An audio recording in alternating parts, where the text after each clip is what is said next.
saint, je désire te voir. Est-ce qu'on peut acclamer le Seigneur? Jésus est acclamé ce matin. Nous bénissons son nom. Amen. Est-ce qu'il y a des personnes qui ont apporté leur portion d'alliance? Vous levez simplement vos enveloppes là où vous êtes. Nous voulons prier le Seigneur pour vos vies, pour votre obéissance, pour votre connexion au principe divin. Et oui, Dieu n'a pas d'autre moyen de nous bénir que par ses principes et par sa parole. Et nous sommes de ceux et de celles qui obéissent simplement à ce principe divin. Dieu n'a de main que nos mains. Dieu, pour faire avancer son œuvre, n'a besoin que des hommes qui comptent sur lui, des hommes qui lui ont fait confiance, des hommes qui obéissent et des femmes qui obéissent simplement à ses principes. Alors Père, je te bénis, je te rends grâce, Seigneur, pour ces dîmes qui se lèvent devant ton trône comme un parfum qui parfume le trône de Dieu. Nous te demandons, Seigneur, de les accueillir. Nous te demandons, Seigneur, de déverser dans la vie de ton peuple, Seigneur, ta grâce. Cette grâce qui multiplie, cette grâce qui protège, cette grâce qui ouvre les opportunités, cette grâce qui ramène à l'épanouissement, Seigneur, financier, à l'épanouissement de la vie, à l'épanouissement, Seigneur, de la santé divine. Oui, Père, nous te bénissons, nous te rendons grâce. Par le nom de Jésus-Christ de Nazareth, nous avons ainsi prié, nous disons Amen. Adonai, Adonai, Adonai,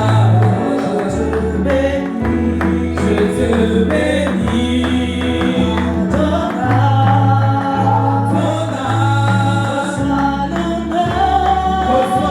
je te bénis, Adonai, Adonai, reçois l'honneur, reçois la gloire, Tu es tellement merveilleux, Adonai. Tu es tellement merveilleux, Adonai. Tu es tellement merveilleux, Adonai. Adonai, je te bénis, Adonai, reçois l'honneur, reçois la gloire, tu es tellement merveilleux, Adonai, tu es tellement merveilleux, Adonai. Tu es tellement merveilleux, Adonai. Est-ce qu'on peut acclamer le Seigneur? Est-ce qu'on peut pousser des cris de joie, des cris de joie, des cris de triomphe, des cris de triomphe, des cris de triomphe? Est-ce qu'il y a des cris de triomphe? Alléluia. Amen. Merci beaucoup. Si on peut prendre place dans sa merveilleuse présence. Amen. Nous vous saluons au nom de notre Seigneur Jésus. Ce Dieu qui a permis encore que nous puissions être là ce matin, c'est une grâce, une faveur d'être là, malgré le froid. Mais le maître des circonstances et des temps en a décidé ainsi. Et nous sommes là. Nous ne comptons pas le temps. Nous ne voyons pas les circonstances. Notre foi reste constante, peu importe les circonstances et les temps. Amen. Et nous saluons ceux qui nous suivent au travers des médias. Que Dieu vous bénisse pour votre fidélité. Que Dieu vous bénisse pour votre présence et pour la confiance que vous nous témoignez chaque dimanche. Et nous osons croire que tous les messages que nous donnons ici impactent vos vies, changent vos vies, du moins vous aident à approcher de plus en plus du Seigneur. Parce que c'est ça le but. Un message est donné pour faire en sorte que les cœurs, justement, puissent se rapprocher encore plus de Dieu, pour faire en sorte qu'on ne puisse pas louper le ciel. Et bénissons Dieu donc pour votre fidélité. Et n'hésitez pas à partager, à faire en sorte qu'un plus grand nombre soit touché par ce message. Amen. Mets ta main droite sur le cœur, nous voulons prier pour la parole. Seigneur, merci pour ta parole ce matin. Merci de nous faire du bien. Merci pour ceux et celles qui ont accepté, Seigneur, à ton invitation ce matin, à ta sainte convocation ce matin. Nous nous sommes réunis non pas pour un homme, mais pour toi. Alors, donne gloire à ton nom ce matin. Viens, Seigneur, impacte nos vies, change nos vies. Donne-nous, Seigneur, des solutions. Donne-nous des réponses, Seigneur, aux questions que nous nous posons, Seigneur. Et fais en sorte que nos cœurs, Seigneur, se rapprochent encore de toi et s'attachent à toi. Cher Saint-Esprit, merci. Merci parce que toutefois que l'on parle de Jésus, tu es là pour glorifier son nom. Alors nous nous humilions et nous disons, Esprit de Dieu, c'est le moment. Viens donner gloire au nom de Jésus. Viens manifester ta présence.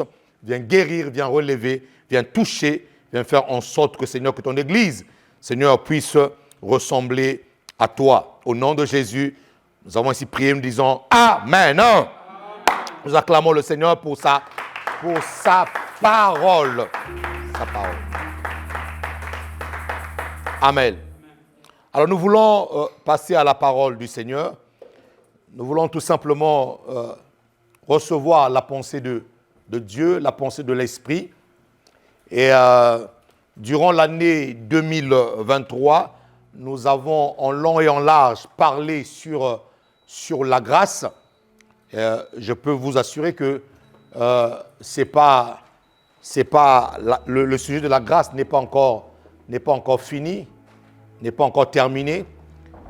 S'il vous plaît, arrêtez les mouvements là, j'ai commencé le culte, s'il vous plaît. Ne me perturbez pas là. Donc le mouvement de la grâce n'est pas encore fini. C'est un message que je pourrais dire qu'on ne pourra jamais finir parce que c'est tellement grand, il y a tellement de choses à dire, mais par la grâce de Dieu, nous avons dit ce qu'on pouvait dire. Amen.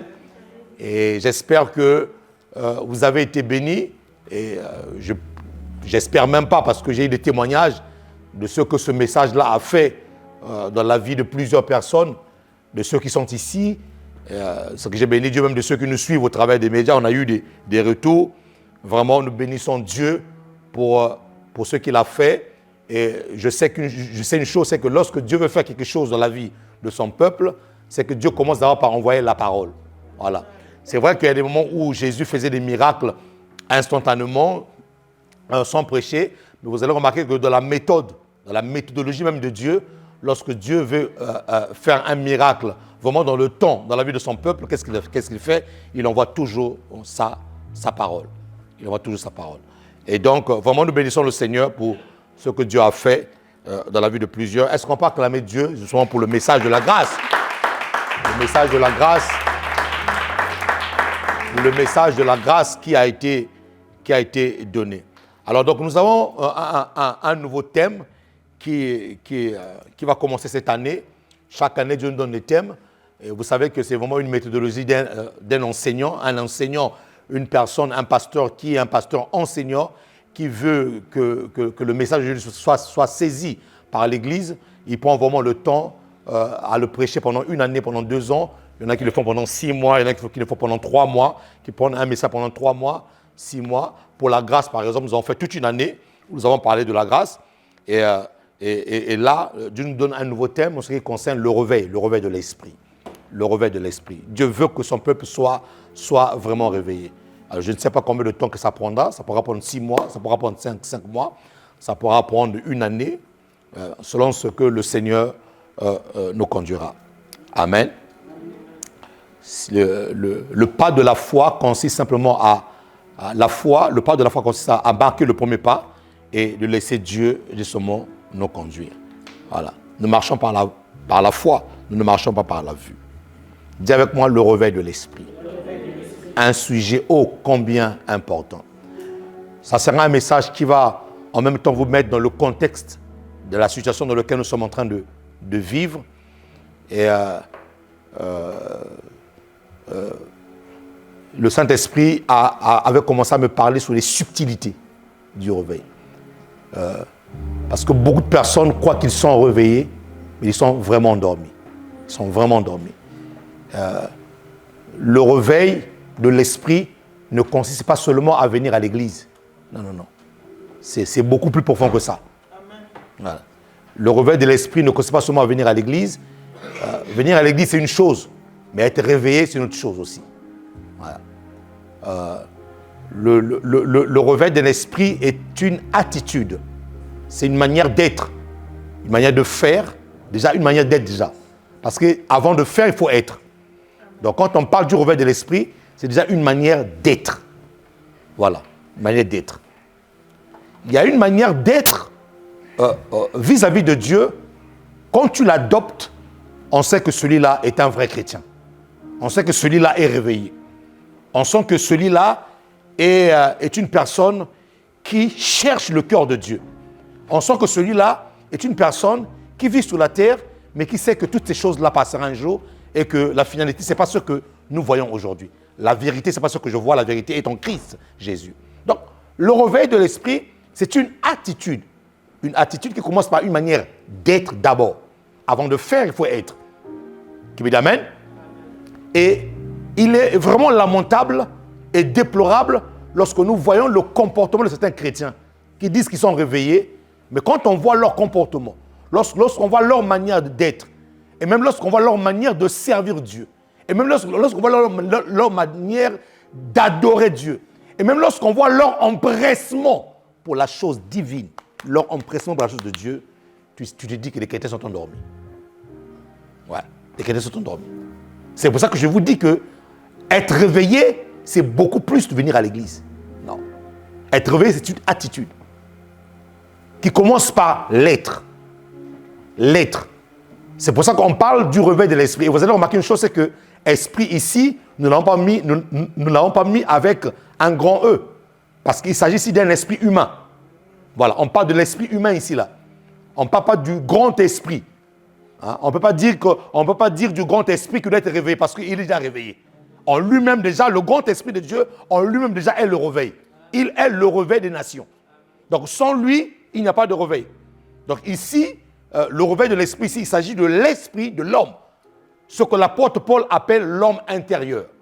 Nous allons le voir, l'homme intérieur. C'est l'attitude. Je vous donne un exemple. Je suis simplement en train d'introduire. Aujourd'hui, c'est simplement l'introduction. Vous allez remarquer une chose.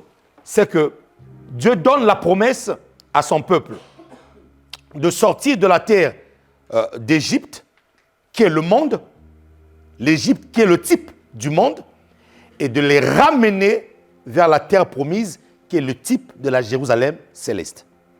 L'Égypte, qui est le type du monde, comme toi et moi, nous venons du monde, Dieu nous a pris du monde, et Dieu nous promet une vie glorieuse, une vie magnifique, une vie où il n'y a pas de pleurs, une vie où la santé y est en abondance. Donc Dieu les prend, il dit, je vous ramène sur la terre de Canaan. La terre de Canaan ici qui est le symbole de l'éternité. La terre de Canaan qui est le symbole de la Jérusalem céleste qui descendra du ciel. Parce que là, il est dit que dans cette terre-là coule le lait et le miel. Ça va? Alors, Dieu prend l'église. Donc, je prends vraiment le contexte de Moïse. Dieu prend l'église. Il les délivre du monde. Il les ramène justement vers la terre promise. Et vous allez comprendre une chose. C'est que malgré les miracles, ou d'abord je commence de l'Égypte, malgré le salut que le peuple d'Israël a reçu en Égypte, ils ont vu les 10 plaies que Dieu a envoyées sur les Égyptiens, sur le peuple qui les tenait dans l'oppression. Ils ont vu des signes, ils ont vu des miracles, ils ont vu toutes choses, des choses. Qui me dit amen ici? Ils ont vu la main de Dieu en train de les délivrer. Ils ont vu l'incapacité de Pharaon de pouvoir faire quoi que ce soit devant la toute-puissance de Dieu. Ils sont arrivés dans le désert. Ils ont murmuré contre Moïse parce qu'ils ont eu faim. Jusqu'au point où ils ont commencé à regretter même les concombres de l'Égypte. Ils ont vu la manne tomber du ciel. Ils ont vu l'eau sortir du rocher. Ils sont arrivés devant la mer Rouge.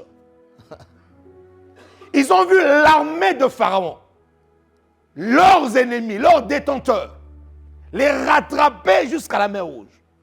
Ils ont vu comment est-ce que le bâton de Moïse a fondu la mer en deux. Ils ont pu traverser à pied sec. Ils ont vu ce mur d'eau de gauche à droite. À tel point que même les requins qui voulaient les manger ne pouvaient même pas traverser pour aller les manger. Israël a vu ces choses. Le peuple de Dieu a vu ces choses. Ils étaient témoins. Vous savez, voir la mer Rouge se séparer, voir l'eau se séparer, franchement, j'aurais aimé être là.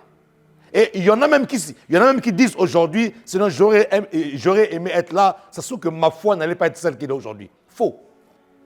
Mon ami, ils ont vu des choses inimaginables. Des choses terribles. Dans le livre de Nombre 13, Nombre 12, Nombre 13, ils arrivent devant la terre de Canaan. Et c'est là où on a besoin d'être réveillé, mon ami. C'est là où on a besoin d'être réveillé. C'est là où on a besoin d'être réveillé. Ils arrivent devant la terre de Canaan. Alors maintenant, je prends maintenant l'histoire du peuple d'Israël. Je le ramène maintenant dans notre contexte. Je veux contextualiser cette histoire. Dieu prend Symphorien dans le monde dans lequel il se trouvait. Dieu te prend dans des situations bizarres. Tu étais un alcoolique. Tu étais un impudique. Tu étais un voleur. Tu manquais du respect à tout le monde. Tu as escroqué des gens. Tu as fait du mal aux personnes. C'est dans ce contexte-là que Dieu te prend. Tu as vu la main de Dieu. Depuis que tu es sauvé, ou même avant ton salut, il y avait comme une main invisible. Il y avait comme une main invisible qui te conduisait. Même quand tu étais encore dans le monde. Moi, plusieurs fois, en prenant mon exemple, j'ai failli me noyer. Mon père travaillait au nord du pays, là où il y a plusieurs eaux. Il y a de l'eau partout. Et juste en bas de chez nous, on était comme dans une colline, juste en bas de chez nous, il y avait un fleuve. Et c'est là où on partait se baigner. Mon ami, je me souviendrai comme si c'était aujourd'hui. On est parti se baigner avec tout le monde. Et là, on arrive à un moment donné, on se baigne, je perds pied. Ce jour-là, je me souviens comme si c'était aujourd'hui. J'étais encore gamin, un enfant. J'avais peut-être 7 ans, 8 ans, 8 ans par là. Pendant que j'étais en train de boire des tasses, je voyais ma vie en train de partir. Je n'ai pas compris. Mon ami, ne me pose pas la question comment ça s'est passé. Je n'ai pas compris. Tout ce que je sais, c'est que je suis vivant aujourd'hui. Je ne priais pas. Je ne priais pas. D'ailleurs, même à l'époque, mon père nous avait mis des protections au cou comme ça là, pour que les sorciers du coin ne puissent pas nous attaquer. Donc, on ne priait même pas. Donc, déjà là, la main de Dieu était en train de t'accompagner. La main de Dieu. C'est ça qu'on appelle la grâce. Au fait, la grâce ne révèle pas ton péché. Avant le péché ou après le péché, grâce est grâce. Et Israël a vu ces choses. Tu as vu dans ta vie comment est-ce que tu as loupé les accidents. Des opérations où tu étais alité sur un lit de l'hôpital ou sur un lit de chirurgie avec anesthésie générale, mais tu es quand même sorti de là. Donc, chacun d'entre nous ici, là, on a quand même vu quelque chose de la main de Dieu. On a quand même vu quelque chose de ce que Dieu a fait dans notre vie. Et c'est ce que Israël a connu. Et ce que Israël a vu. Et là, quand vous prenez nombre 12, nombre 13, ils arrivent devant la terre de Cana. Je vais vous dire une chose, prophétiquement parlant. Le temps dans lequel l'église se trouve, l'église est à la porte de Cana. Si vous ne le savez pas. L'église, quand je parle de l'église, je ne parle pas de l'église Salut aux Nations. Non, non, non. Ça, c'est une église locale. Je parle de l'église corps du Christ. Je parle de l'église en général. L'église en général est devant la porte de Cana. L'église en général est devant l'arche de Noé. Nous, le temps dans lequel l'église se trouve, l'église est devant l'arche de Noé, l'église est devant la porte de Cana. Si vous ne le savez pas. Si tu ne sais pas la saison dans laquelle tu te trouves, spirituellement parlant, parce qu'il y a des gens qui sont chrétiens, ils vont à l'église, ils prient Dieu, mais ils ne savent pas dans la saison, ils ne savent pas la saison dans laquelle nous nous trouvons. Mais moi, je t'informe et je t'annonce que nous sommes l'église qui est devant l'âge de Noé, prêt à rentrer.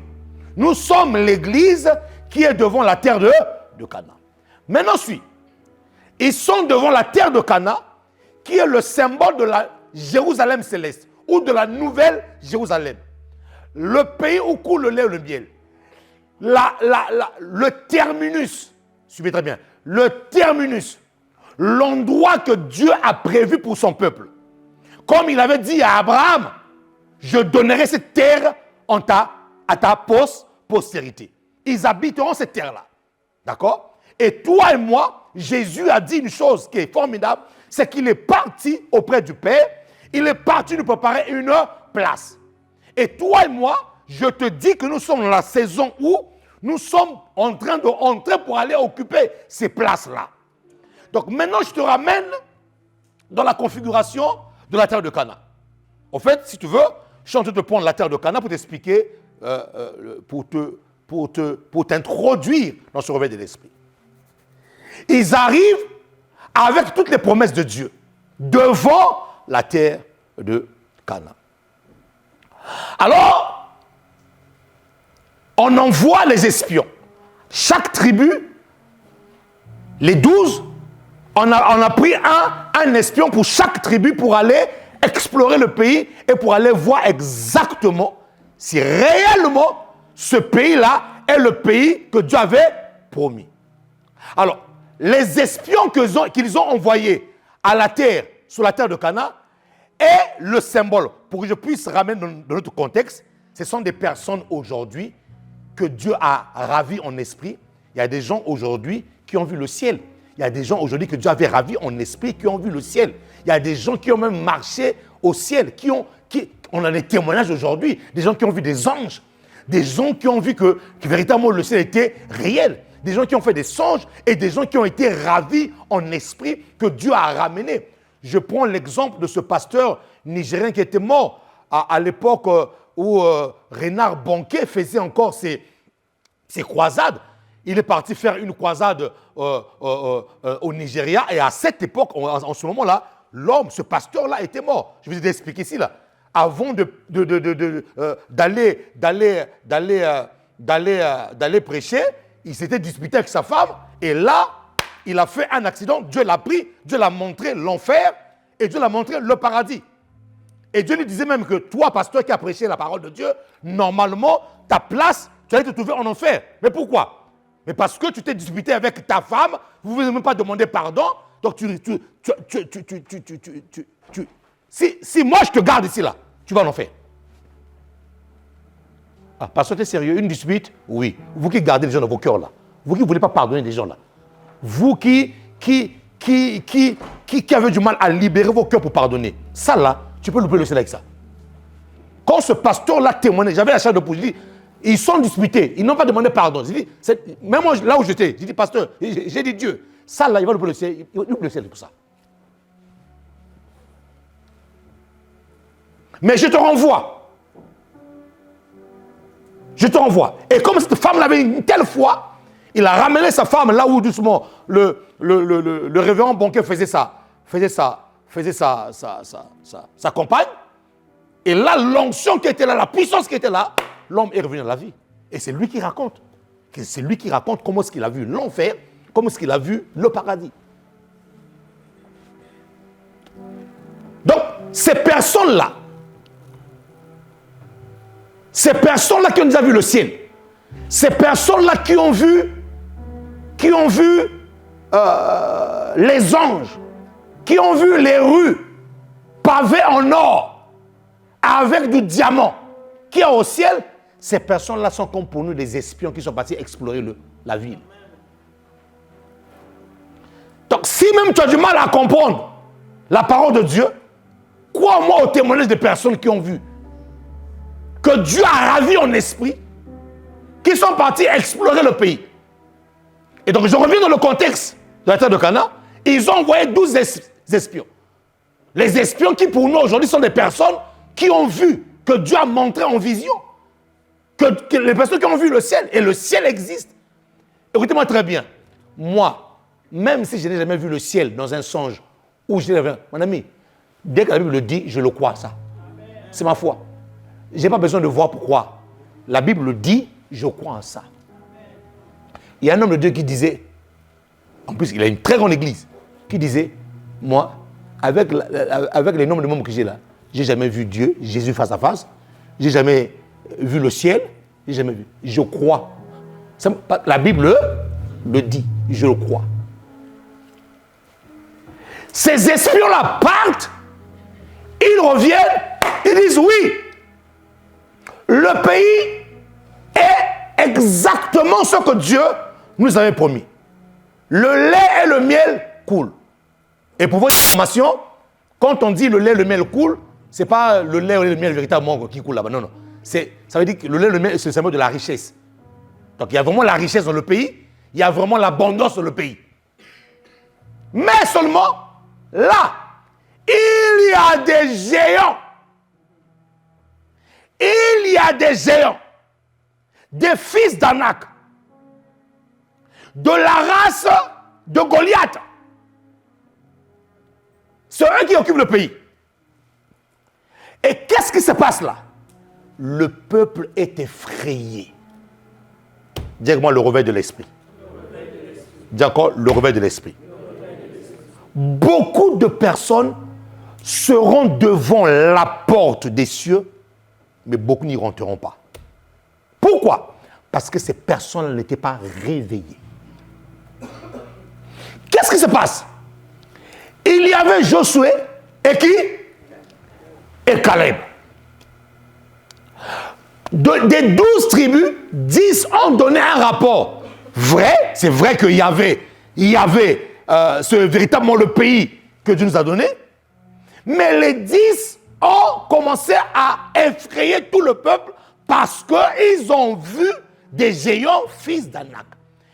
Je veux une parenthèse pour dire ceci. Lorsque Dieu t'a donné quelque chose, peu importe le géant qui est en face de toi, cette chose-là est à toi.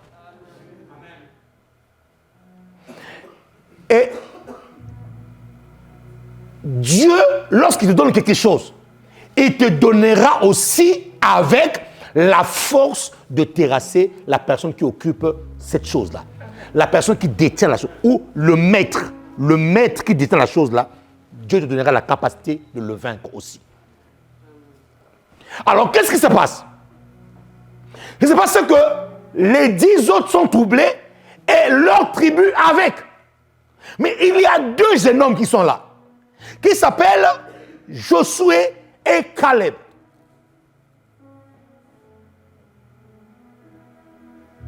La Bible déclare ceci. Caleb se leva et Caleb fit taire le peuple.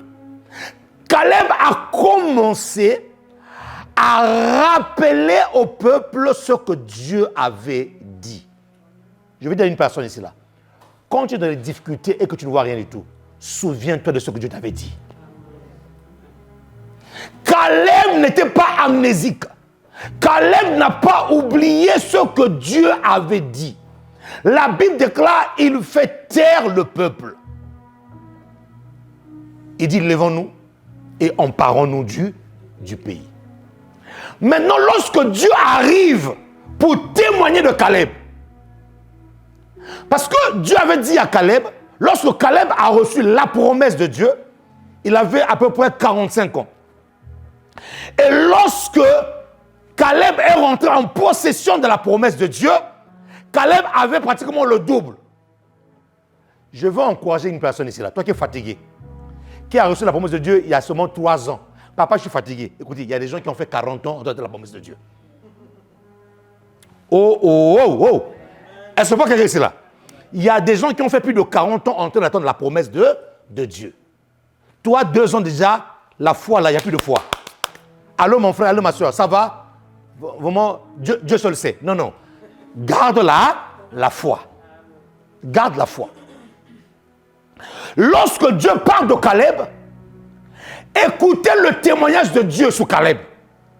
Il dit de Caleb que Caleb était animé d'un autre esprit. Soulignez le mot autre esprit.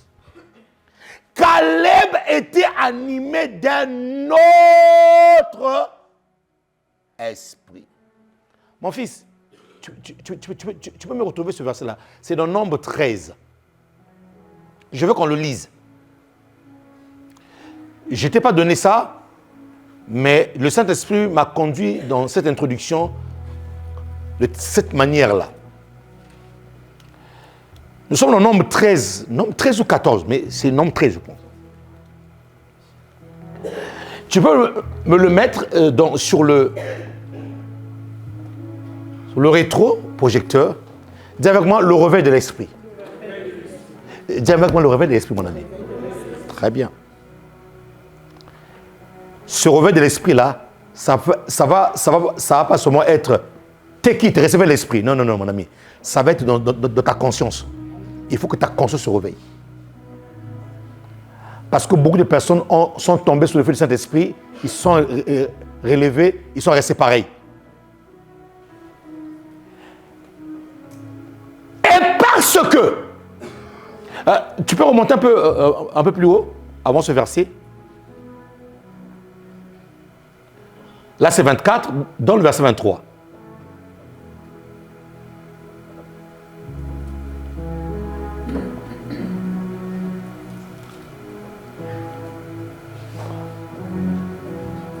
Le verset 23.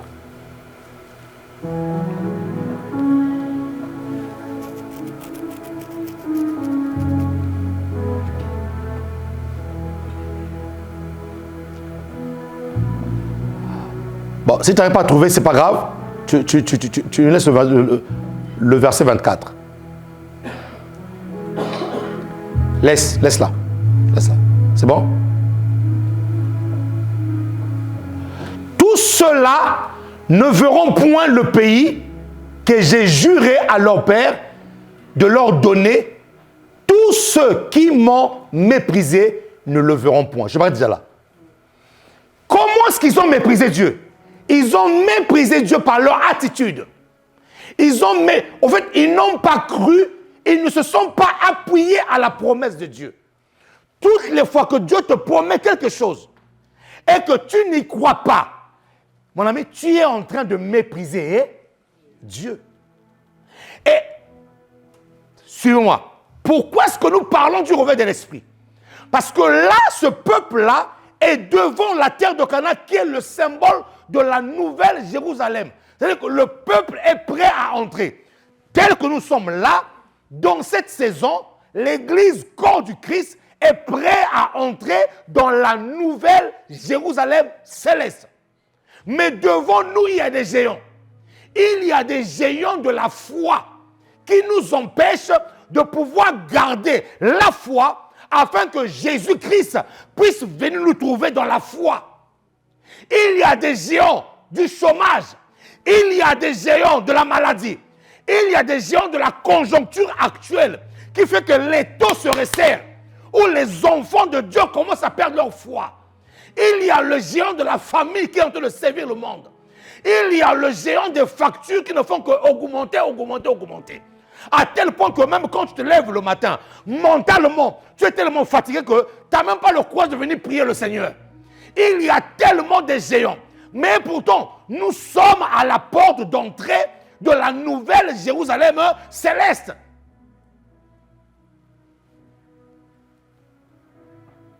Il y a des géants du temps. Il fait moins 4 degrés. C'est un géant.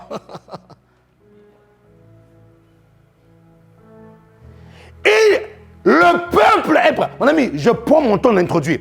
Le peuple est prêt à entrer. Mais il y a des géants. Et la Bible déclare, tous ceux-là ne verront point le pays. Qui ne verra pas le pays? Qui ne verra pas le ciel? Ce sont des personnes qui ont eu la promesse de Dieu. Ça veut dire que parmi ceux qui ont été délivrés de l'Égypte, ça veut dire que parmi ceux qui ont été délivrés du monde, même parmi eux, Dieu dit, ils ne verront pas le pays.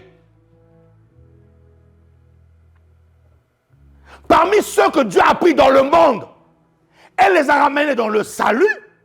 C'est pour ça que le salut a 3 dimensions pour vous qui êtes en Seigneur. Je suis sauvé. À quel moment? Lorsque je reçois Jésus-Christ comme Seigneur et Sauveur. 2e dimension du salut. Je suis en train d'être sauvé. Ça veut dire quoi? Je suis en Christ, je suis en train d'entretenir mon salut. Parce que le salut, ça s'entretient. 3e dimension du salut, la dernière, je serai sauvé. Ça c'est quoi? Le salut final. Lorsque le Fils de l'homme se tiendra dans les nuées et attirera vers lui les élus. 3 dimensions. Et l'apôtre Paul dit, travaillez donc à votre salut. Travaillez à votre. Donc le salut, je l'obtiens, mais je travaille à mon salut tous les jours. Donc le salut, ça se travaille. On le reçoit par la foi, mais ça se travaille par la parole de Dieu. Est-ce que je parle quelqu'un ici là? Alors eux là, ils ont oublié la promesse, ils ont méprisé Dieu. Pourquoi? Pourquoi est-ce qu'ils ont méprisé Dieu? Parce qu'ils étaient oppressés. Les géants de la vie, les géants de la terre de Canaan les ont oppressés. Que Dieu délivre quelqu'un de l'oppression ici. Et quand je parle de l'oppression, on parle du réveil de l'esprit, je vous parlerai du système qui est mis en place. Le système dans lequel nous traversons. C'est un système terrible. Est-ce que vous savez que tout ce que le commun de mortels vit est quelque chose qui est établi d'une manière conventionnelle? Ah, vous ne savez pas ça? Ah.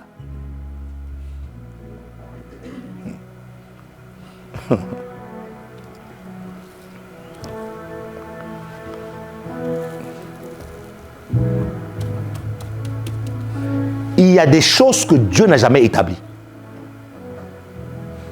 Qu'il y a une poignée de personnes qui ont établi pour maîtriser les autres. Des normes qui ont été établies. Des choses qui deviennent des vérités. Alors que ce n'est même pas la vérité de Dieu. Mais dans lequel les gens se trouvent. C'est ce qu'on appelle le système du monde. C'est ce qu'on appelle le système du monde. Donc le peuple est oppressé. L'oppression des géants a fait en sorte que leur esprit soit troublé. Que leur esprit soit assujetti. Ils étaient plus réveillés, ils étaient un peu plus endormis. Ils ont oublié tout ce que Dieu avait fait. Et Dieu dit, ceux-là ne verront point le pays que j'ai juré à leur père de leur donner. Tous ceux qui m'ont méprisé ne le verront point. Dans le prochain verset. Suivez. Et parce que mon serviteur Caleb,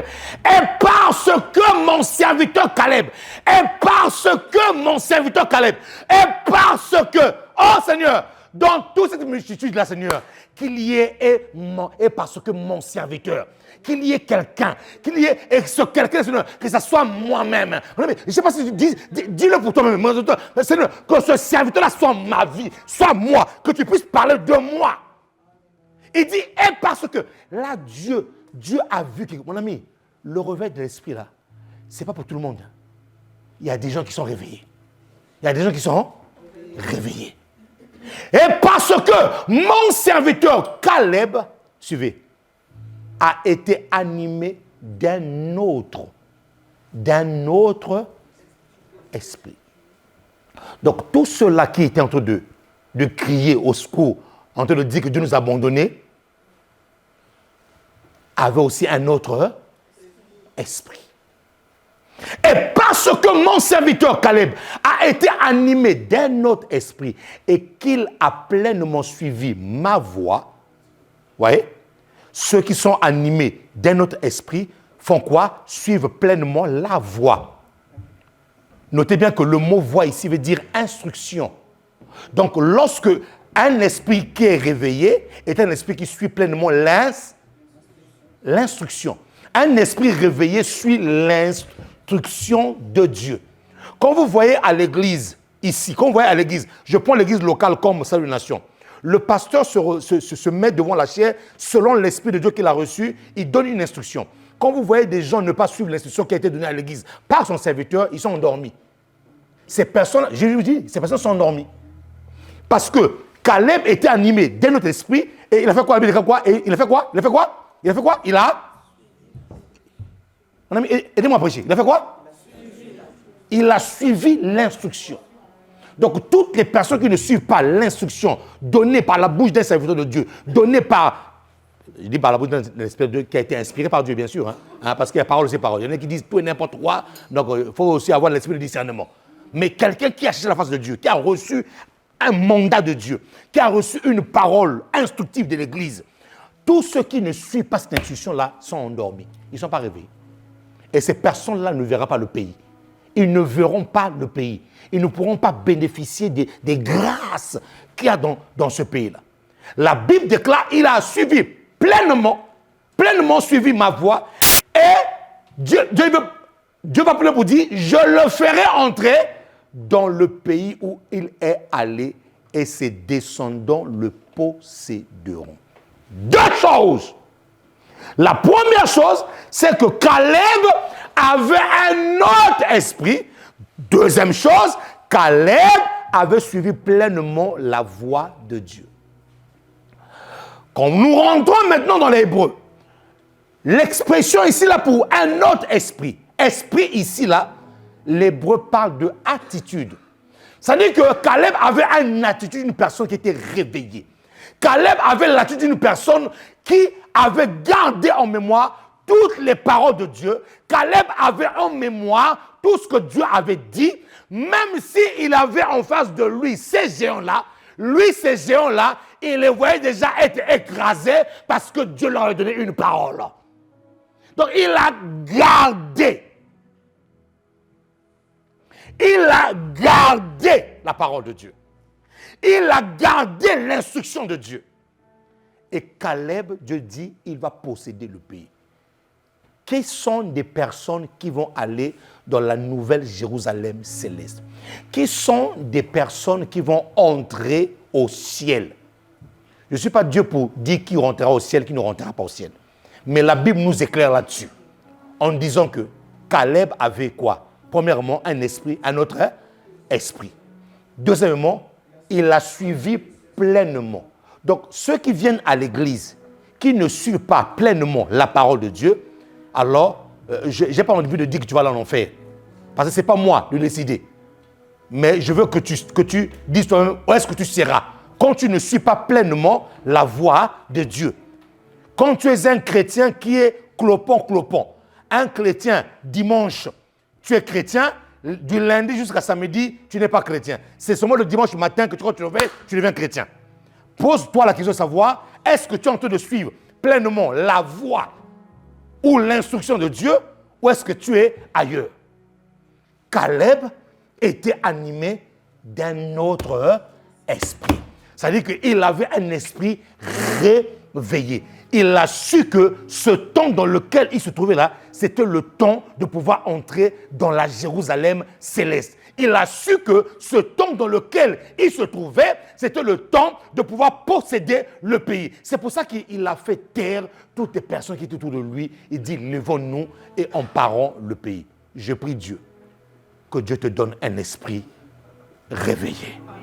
Je prie Dieu que Dieu te donne un autre esprit.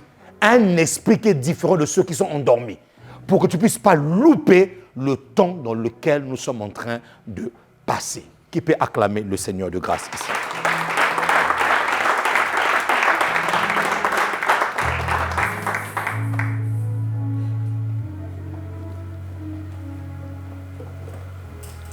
Éphésiens 5, 14.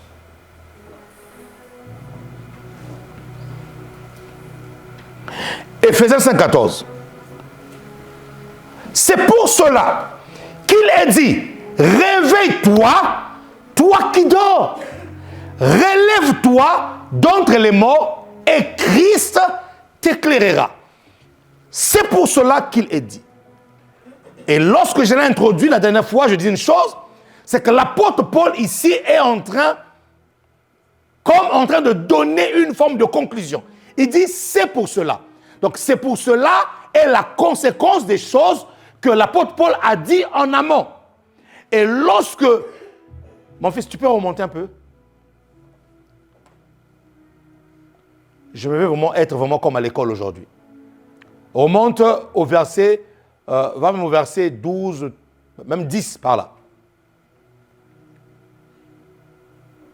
Nous allons tous le lire ensemble.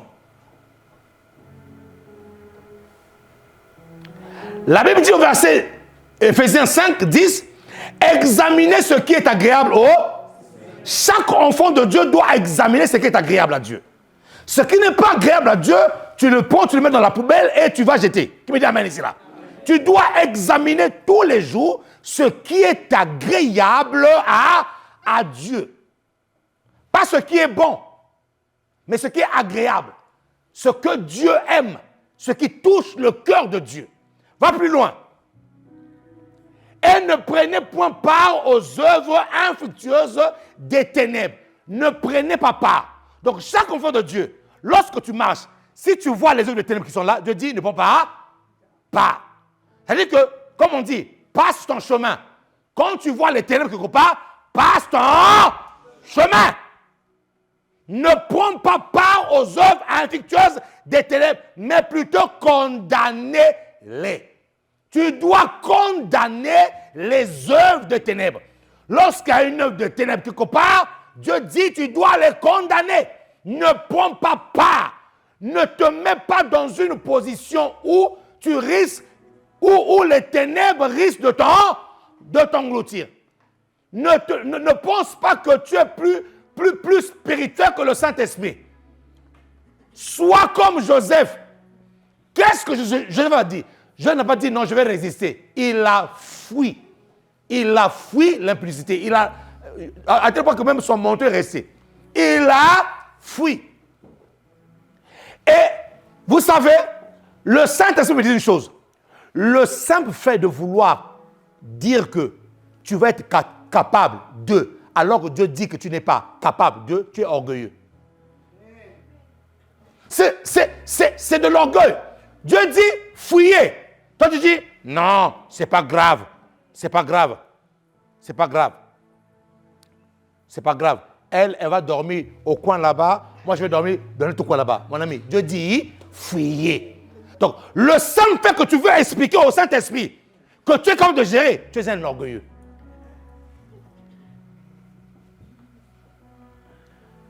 Non, ce n'est pas un problème. Lui, il va dormir au coin là-bas. Moi, je vais dormir au coin là. Mon ami, tu ne comprenais même pas par quelle magie vous vous êtes retrouvés à deux côte à côte. Tu ne comprends même pas dans quelle magie. Par quelle magie. Je ne comprends même pas. Parce que Dieu sait, Dieu connaît les limites de l'homme. Dieu connaît les capacités qu'il a mis dans l'homme et il sait aussi les faiblesses qu'il a mis dans l'homme. Il le sait. Donc quand Dieu dit de fuir, ne joue pas au plus spirituel que le Saint-Esprit. Non, il faut fuir. Donc l'apôtre dit, ne prenez pas part. Quand tu vois les œuvres des ténèbres qui sont là, ne va pas mettre ta main. Ne va pas dire que je vais essayer. Ne va pas dire comme un monsieur qui n'a pas... Ce monsieur-là, ce pasteur-là, vraiment, que Dieu l'aide. Il n'avait pas reçu l'instruction de Dieu d'aller guérir un fou. Alors, lui, il va, évangéliser, il évangélise, il évangélise, il évangélise, il évangélise. Voilà. Contente-toi de ce que tu es capable de faire. Et qu'est-ce qu'il fait? Il voit un fou. Voilà. L'évangélisation. Aujourd'hui, là, vous allez voir le miracle de Dieu. On est là. Le miracle s'est transformé en baston. C'est lui qu'on a bastonné. Pourquoi? Parce que, en fait, les gens veulent prouver à Dieu. Écoute-moi, tu n'as rien à prouver à Dieu. Dieu te connaît. Quand Dieu dit ça, pas parce qu'il te connaît. Quand Dieu dit ça, là, ne le fais pas parce qu'il te connaît. Donc, nous n'avons rien à prouver. L'apôtre dit, ne prenez point, ne prenez point. Il n'a pas dit ne pas. Nous connaissons la différence entre ne pas et ne point. Ne pas, c'est que tu peux le faire de temps en temps.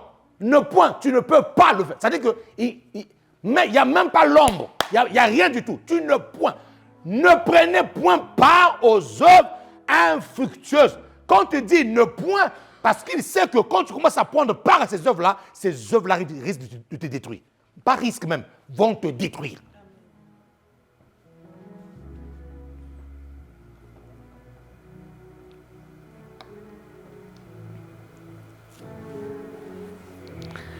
Tu sais que tu as un problème avec l'alcool. Mais tu aimes toujours fréquenter les milieux où tout le monde boit.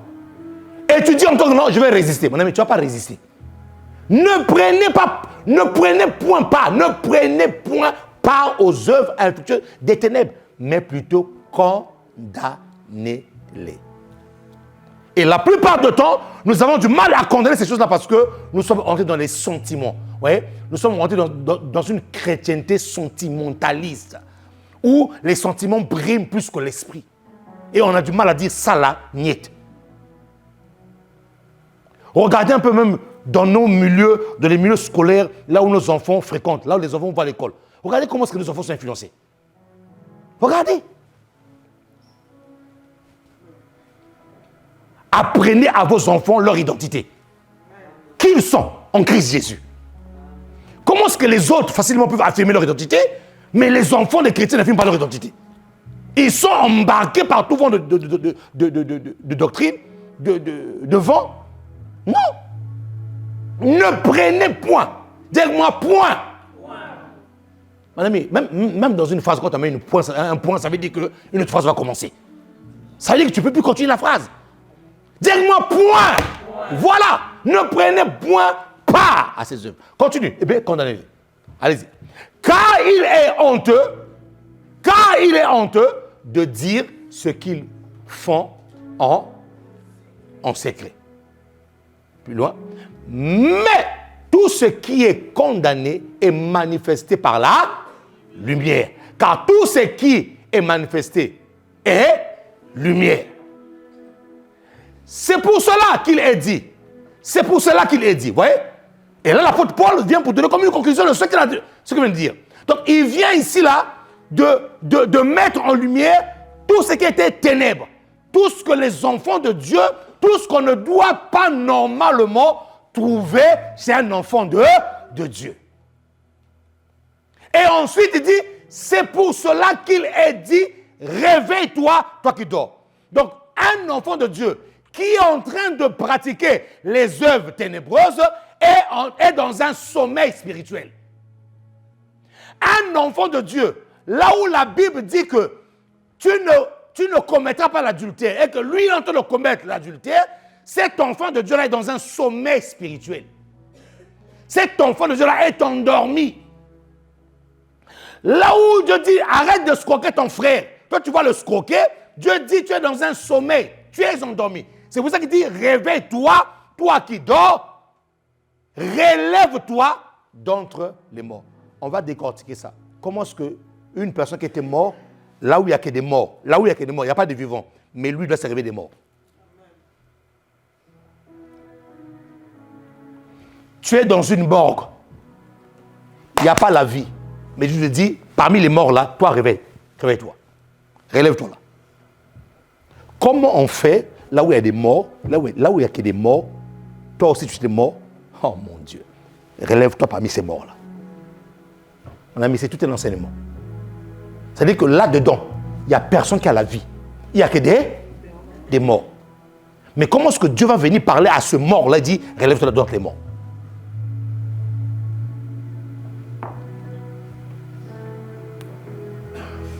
Relève-toi d'entre les morts. Et quoi? Et Christ t'éclairera. Et Christ, premièrement, réveille-toi. Deuxième chose, relève-toi. Troisièmement, Christ va t'éclairer. Si tu ne te réveilles pas, tu ne te relèves pas, tu ne verras pas la lumière. Donc, en deux termes, ce n'est pas à Christ de venir te relever et de te réveiller.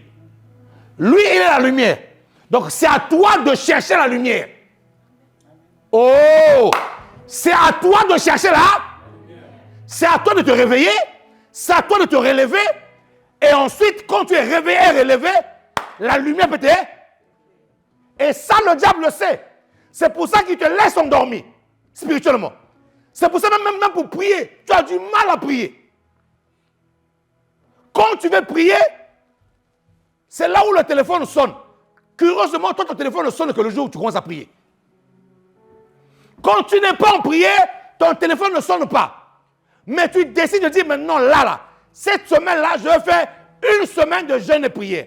Mais comme le diable sait que tu es accro aux réseaux sociaux, comme le diable sait que tu es accro au téléphone, comme de par hasard, la semaine de jeûne et prière, ton téléphone commence à sonner. Et le diable sait que là, actuellement là, tu cherches du travail et que tu as déposé les CV partout. Il le sait. Et pendant ton jeûne et prière, toutes les 5 minutes, hey Seigneur, j'avais déposé les CV. Pendant que tu as de prier là, elles ne sont pas envoyé un message. Mon ami, tu es endormi.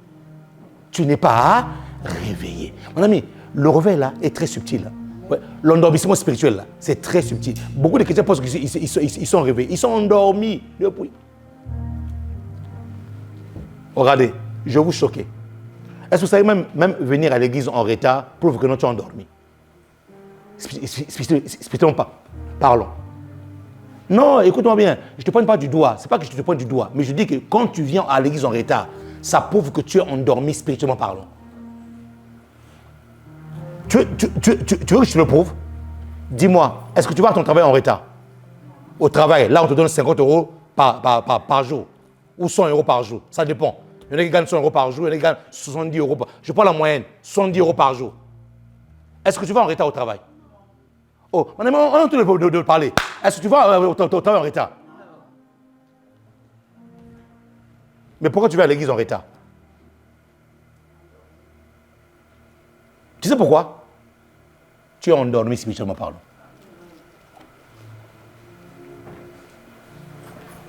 Il y a l'une de mes filles qui m'avait montré un songe, qui m'avait dit un songe qu'elle avait fait. Elle a sauté. Elle a sauté de son lit. Elle m'appelait tout de suite. Dès qu'elle sautait, que la personne venait du sommeil. Papa, regarde ce que j'ai vu. On était à l'église, donc dans cette configuration-là. Elle me dit, il y avait un ange qui était devant la porte. Je n'ai jamais oublié ce songe-là. Il dit, il y avait un ange qui était devant la porte. Et ce ange-là avait un cahier, un stylo. Ce ange-là était en train de noter toutes les personnes qui venaient à l'église en retard et noter.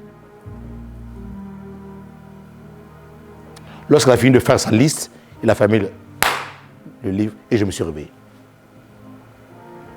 Je vous ai dit que l'endormissement spirituel est très subtil.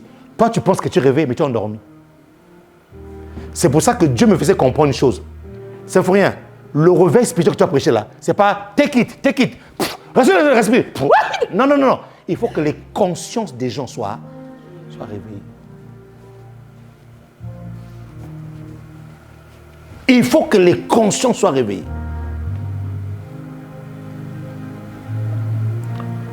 Mon ami, depuis que je me suis converti, jusqu'à présent, demandez à ma femme. Bon, encore ma femme, elle m'a trouvé dans le Seigneur. Mais depuis que je me suis converti, jusqu'à maintenant, mon ami, j'ai toujours couru pour Dieu. Les choses de Dieu, non, mon ami, je suis de l'empressement. J'aime pas des choses. Non, mon ami, j'ai un esprit réveillé. Même quand c'est petit, même quand c'est comme ça, là, la chose de Dieu, même quand c'est petit comme ça, là. Mon ami, je ne néglige jamais ça. Non. Ça, on appelle ça un esprit réveillé. réveille-toi. Toi qui dors, relève-toi d'entre les morts et Christ va t'éclairer. En d'autres termes, Christ éclaire des personnes qui sont réveillées et qui sont relevées. Si tu n'es pas réveillé, si tu n'es pas relevé, on verra ça vraiment en détail, Christ ne va pas t'éclairer.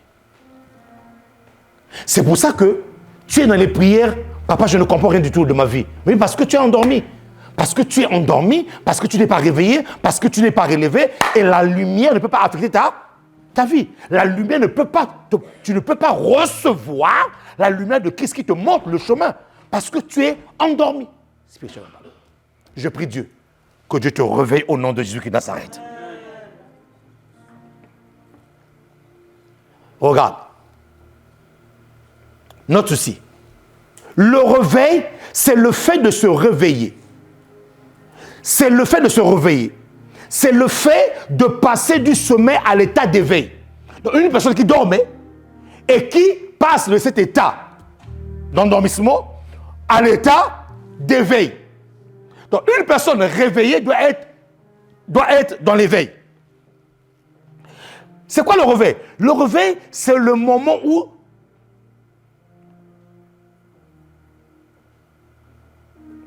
c'est plutôt le fait pour quelque chose de revenir à l'activité. Le réveil, c'est comme une chose qui était dans un temps latent, un temps de repos, et qui recommence l'activité. Donc le réveil, c'est un état de revenir à l'activité. Tu étais endormi, ton corps était au repos, toute la nuit, tu as commencé à dormir de 21h ou de 22h jusqu'à 6h. Après ce temps-là, tu dois recommencer l'activité. Je prie Dieu ici, là, que toutes les personnes qui avaient abandonné Dieu dans le service, qu'ils puissent reprendre l'activité. C'est le réveil. Les personnes qui avaient commencé à négliger la chose. Vous voyez, il y a des moments où dans la vie des chrétiens, vous remarquez, au fait, tu avances avec Dieu, mais à un moment donné, tu as l'impression que c'est comme si tu commences à voir le dégoût de la chose de Dieu.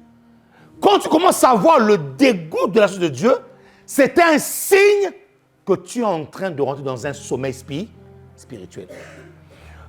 Pourquoi? Parce que dans la chose de Dieu, on doit être fervent, on doit être bouillant. Apocalypse dit ceci. Soit tu es froid, soit tu es chaud. Si tu es tiède, je dis quoi? Je vomis. Donc, quand vous voyez une personne qui était bouillante pour la chose de Dieu, et qui, petit à petit, on commence à remarquer un désintéressement. Vous voyez? Et ce désintéressement-là commence par des raisons. J'ai le travail, pasteur. Alors que la même personne avait le même travail, ça pose aucun problème. La personne avait le même travail, hein, mais la personne était zélée pour Dieu. Mais avec le même travail, la personne dit, j'ai plus le temps. Ça commence par là. J'ai plus le temps. Et quand une personne ne commence plus à avoir le temps pour Dieu, c'est un signe que la personne commence à s'endormir. Oh, est-ce que pas guéri cela? Mon ami, aujourd'hui, il n'y a pas de faille, il n'y a pas de faille. Non. Il faut vraiment que tu comprennes. Quand une personne commence à dire, je n'ai plus le temps pour ceci, pour Dieu, alors que la même personne, il y a 2 ans, il y a 3 ans, il y a 4 ans, la personne était bouillante dans toutes les réunions de l'église. La personne était là. Même quand il n'y avait pas de réunion à l'église, la personne créait des réunions à l'église, venait à l'église. Quand vous voyez la personne n'a plus cet engouement-là, la personne est en train de rentrer dans un sommeil spirituel.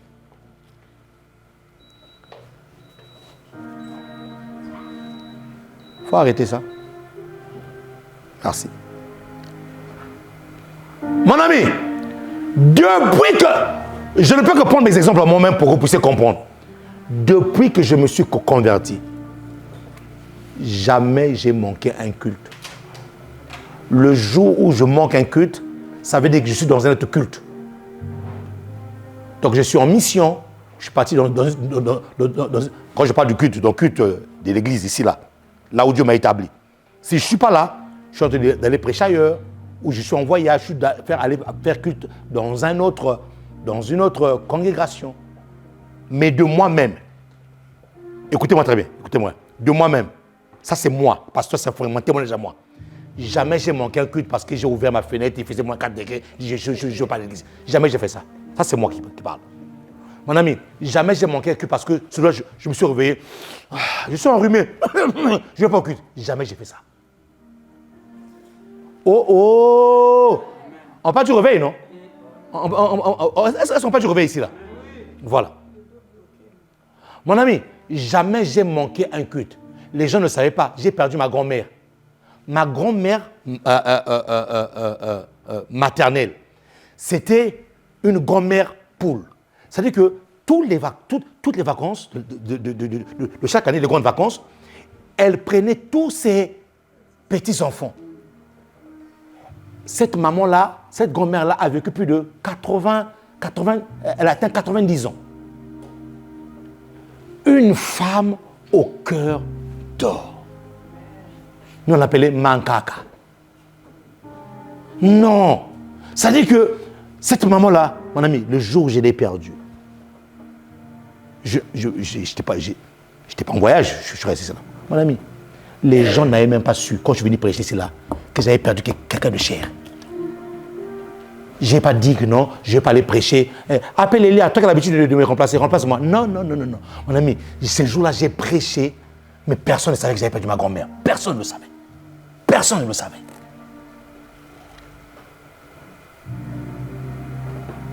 Attention, je ne suis pas en train de dire que nous ne pouvons pas... Ah non, attention, ça n'a pas dit ça. Non, il n'a pas dit ça.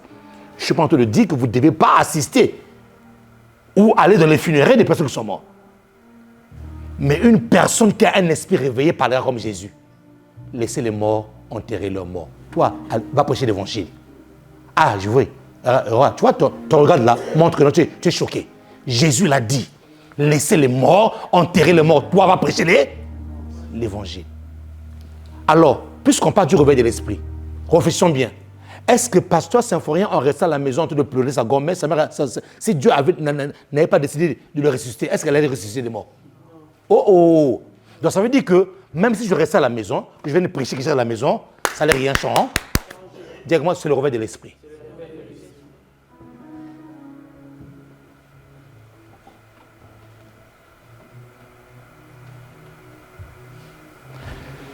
Cette personne allait dire, mais Jésus, tu es méchant, mais c'est quand même ma grand-mère, c'est elle qui m'a élevé. Comment tu me dis de laisser les morts enterrer leurs morts? Moi, je vais prêcher l'évangile. Ah, Jésus, tu es méchant. Jésus a dit, laissez les morts enterrer leurs morts.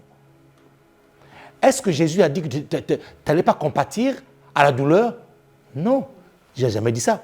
Est-ce que même Jésus avait dit, est-ce que Jésus avait interdit en disant que non, va pas la veille mortuaire de ta grand-mère? Non, Jésus-Christ parlait des priorités.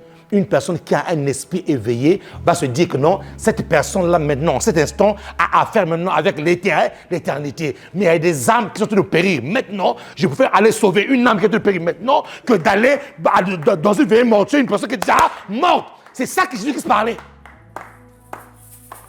Qui me dit amen ici là? Jésus-Christ parlait de ça.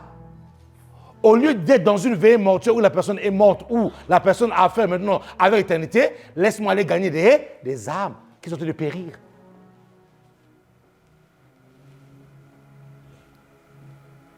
Donc, en fait, toutes les raisons que les gens avancent là, moi, je n'avance pas ces raisons-là. Ça prouve qu'une personne a un esprit réveillé. Ça prouve qu'une personne a un esprit réveillé.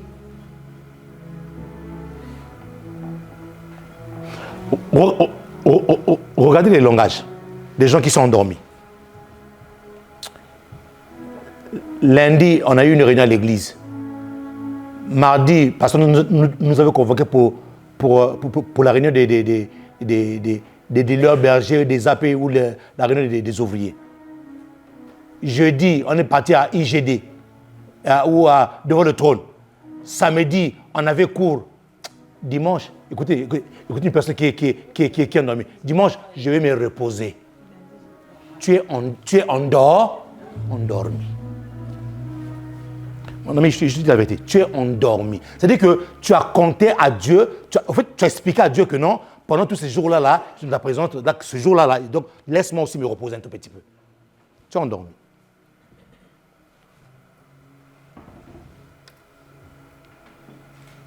Et je vous montrerai, mon ami, je vous montrerai les conséquences de l'endormissement spirituel. C'est terrible.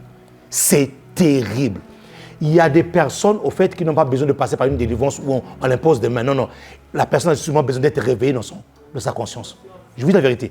Il y a des gens, ils n'ont pas besoin, non. Démon sort, démon lâche. Non, non. Il y a des gens qui n'ont pas besoin de ça. Ils ont besoin d'être réveillés dans leur mindset, d'être réveillés dans leur esprit. Oh, qui peut acclamer le Seigneur ici? Qui peut acclamer le Seigneur?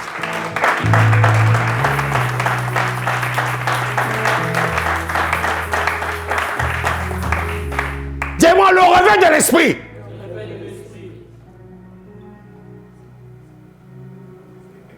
Et Christ t'éclairera. Nous avons dit que le réveil, c'est le fait pour quelque chose de revenir à l'activité. Vous voyez? Il y a des gens qui me suivent, qui ont cessé de faire la chose de Dieu, qui se sont endormis sous leurs résultats. Ou bien ils ont eu des résultats, ils ont dit c'est bon, j'en ai fait assez. Tu es endormi. C'est le fait de revenir à l'activité. C'est le fait de revenir sur quelque chose que tu faisais pour Dieu. Qu'est-ce que tu faisais pour Dieu que tu as abandonné de faire, que tu as arrêté de faire? Cette chose-là que tu as arrêté de faire là, prouve que tu es endormi. Il faut te revenir. Il faut revenir à l'activité divine, à l'activité spirituelle. C'est quoi le réveil? C'est l'action, le réveil, c'est l'action de sortir de son aveuglement. De son aveuglement. Le réveil, c'est l'action de sortir de son aveuglement. Et quand on parle de l'aveuglement ici, là, on parle de l'aveuglement spirituel. Bien sûr, mes amis, on ne parle pas de tes yeux qui sont ouverts, de tes yeux physiques, non. On parle ici de l'aveuglement spirituel. Tu es aveuglé spirituellement parlant. Comme j'ai dit la dernière fois, lors d'une prédication ici, là, les choses se passent sous vos yeux, mais vous ne voyez rien du tout. Alors que j'étais en train de faire le récapitulatif de l'année 2023, le 31 décembre ici, là, où je disais que 2024, vous allez voir, les choses vont s'empirer encore. Et vous savez, quand un homme de Dieu dit ça, du haut de la chair, les gens disent que ce pasteur-là est défaitiste. Mais je vous ai dit une chose, c'est qu'il y a des prophéties qui sont irréversibles. On ne pourra jamais changer ça, mon ami. Il y a des prophéties, ça doit ça. Même si c'est une prophétie qui fait mal, ça doit ça. Voilà.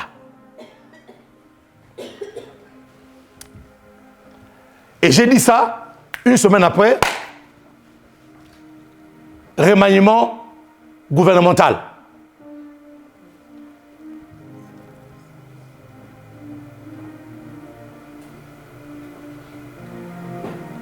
Pour ceux qui ont compris, ont compris.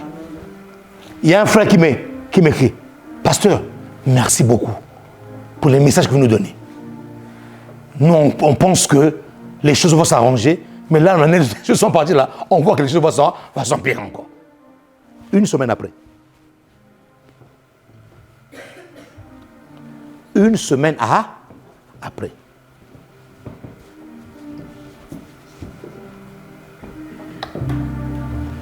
Le réveil de l'esprit, c'est aussi aimer la vérité. Le réveil de l'esprit, c'est aussi accepter que ce que Dieu a dit là, même quand cela fait mal, c'est ce que Dieu a dit. Oh.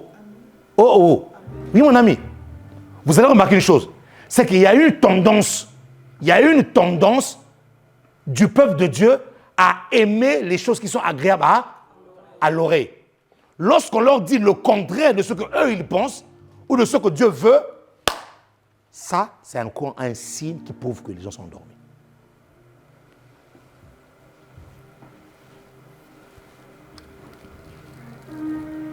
Donc, nous devons sortir de l'aveuglement spirituel. Le réveil, c'est l'action de sortie de l'aveuglement. Et je comprends pourquoi est-ce que Jésus dit, la parole de Dieu dit dans l'Apocalypse que achète de moi le collier. Achète le collier, mets des colliers. Parce que tu dois enlever des choses qui t'empêchent de voir. Mon ami, combien de chrétiens savent qu'il y a devant nous et devant nos yeux les signes de la fin de temps? Mais combien de personnes y prennent garde? Peu de personnes y prennent garde. Ça prouve que les gens sont aveuglés spirituellement parlant. Les gens sont aveuglés. Je vous dis une chose, je vous parlerai du système du monde. Quel genre de système est mis en place pour empêcher les enfants de Dieu de voir que ça là, Jésus est à la porte de son église. Je sais que ce sont des messages que peu de personnes aiment entendre.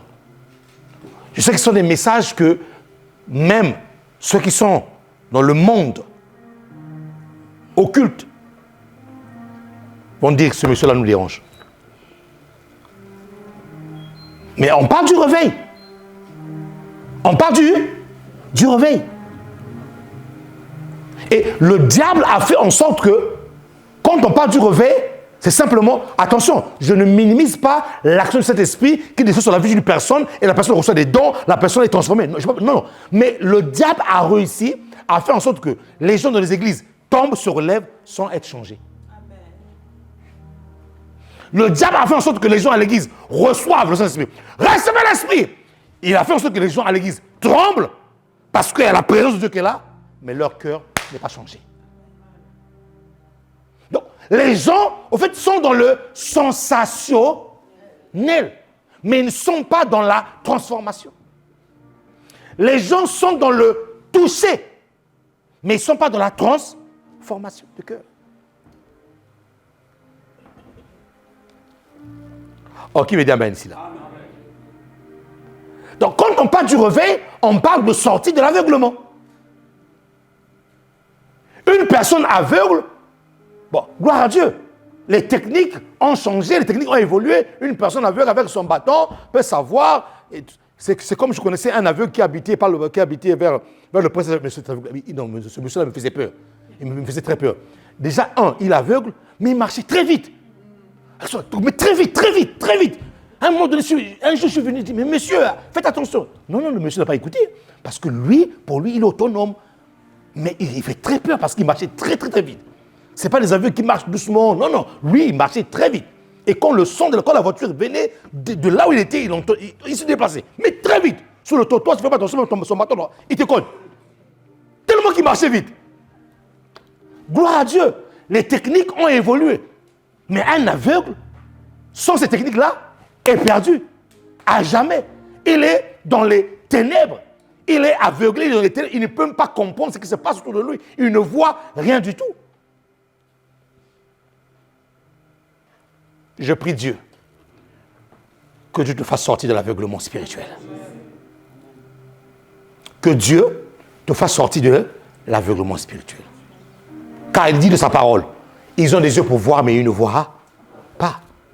Ils ont des oreilles pour entendre, mais ils n'entendent pas. Ça veut dire que Dieu ne te parle pas de ses yeux physiques. Ça veut dire qu'il ne te parle pas de ses oreilles physiques. Il te parle des yeux et des oreilles spirituelles.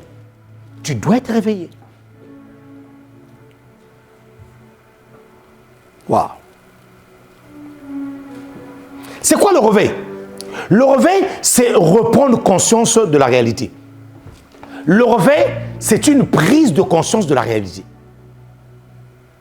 Je parle bien de la prise de conscience. Pourquoi? Parce que beaucoup de chrétiens, leur conscience est obscurcie. Leur conscience est flétrie. Leur conscience est amoindrie. Leur conscience est dans le flou. Donc, ils ne peuvent pas saisir la réalité des choses. Ils ne peuvent pas lire. Ils ne peuvent pas comprendre. Ils ne peuvent pas saisir que là, Dieu veut ceci. Ils ne peuvent pas saisir que non, Dieu veut cela. Pourquoi? Parce que dans la conscience de la personne, c'est l'obscurité totale. Donc le réveil, et moi je dirais surtout, le réveil, c'est surtout celui de la conscience.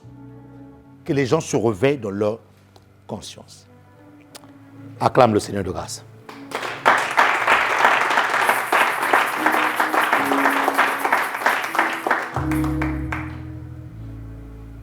Comme disait un professeur de théologie, nous sommes en train de jeter les jalons. Nous sommes en train de poser les bases.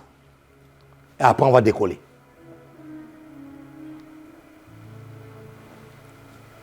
Alors, pourquoi donc ce message du réveil? Notez bien. Pourquoi le message du réveil? Pourquoi donc ce message?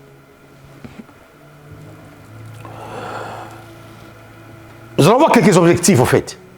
Pourquoi est-ce que ce message-là doit être prêché? Pourquoi est-ce que le peuple de Dieu doit être réveillé? Premièrement, c'est pour sortir de la lassitude. Sortir de la lassitude qui ramène à la distraction et garder la foi. On doit être réveillé parce qu'on doit sortir de la lassitude. D'accord? On doit sortir de la lassitude qui ramène à la distraction. Une personne qui est lassée finit à un moment donné rentrer dans une distraction. Et deuxième chose, on doit garder la foi. Beaucoup de chrétiens se sont lassés de la vie chrétienne. Et cette lassitude vient de ce que les personnes sont en train de perdre leur foi. Pourquoi ils ont perdu la foi? Parce que soit ils ont eu des promesses qui ne sont jamais accomplies, ils se sont fatigués dans l'attente. Les chrétiens sont fatigués dans l'attente des promesses. Et c'est pour ça que même dans le monde, on dit que lorsque Satan promet, Satan donnera rapidement.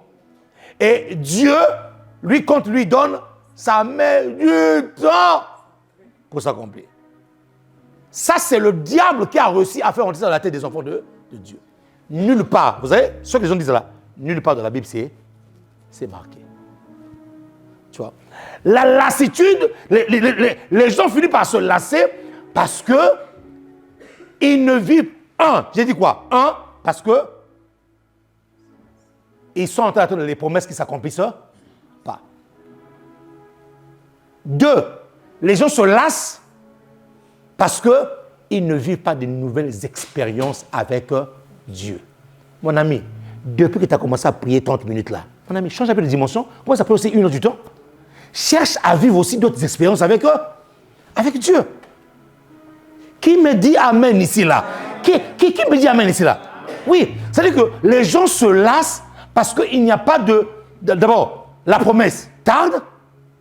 2, il n'y a pas de nouvelles expériences avec Dieu.